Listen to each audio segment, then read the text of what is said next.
All right, this section is about inverses. And so far we've been talking about one-to-one functions.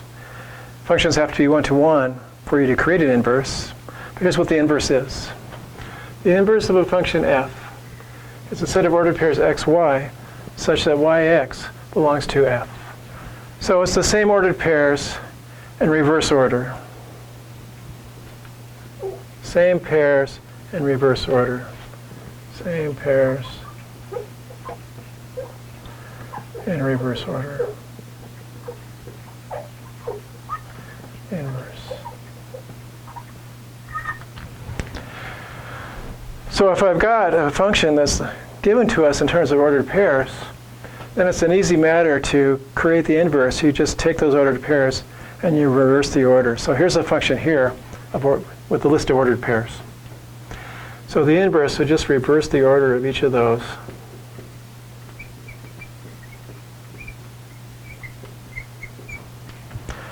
Easy enough to do. If you have a table of values, you just swap columns, because y becomes x and s becomes y. So 3, 4, oh dear, 5, 6. Those were the y's, now the x's. And then 1, 2, 3, 4, they were the x's, they're now the y's. Make sure the same x's and y's are connected, because we're swapping x and y here. That's all that's happening. If you have a function represented by the same function, represented by an arrow diagram, says 1 goes to 3, 2 goes to 4, 3 goes to 5, and 4 goes to 6. The inverse function, you're swapping domain and range.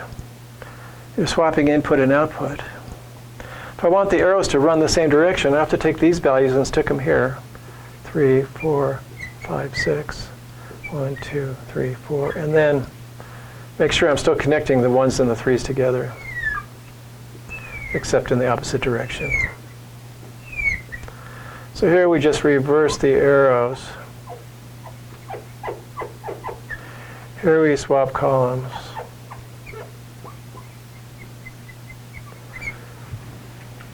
And here we just reverse the order, because that's what you do to make an inverse.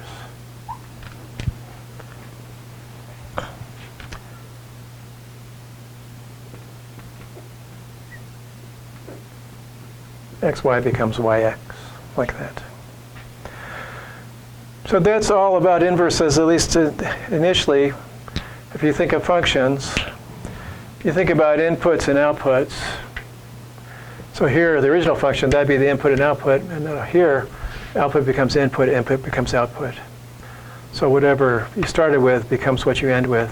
What you finished with becomes what you started with. That's how inverses work. And in order for all this stuff to play out correctly, what's the problem with just swapping x and y in any relation? You can do it. You have ordered pairs, you swap them. But you don't get a function when you swap them unless the original set of ordered pairs was one-to-one. So the original function has to be one-to-one, so that when you swap x and y, the thing you get is still a function.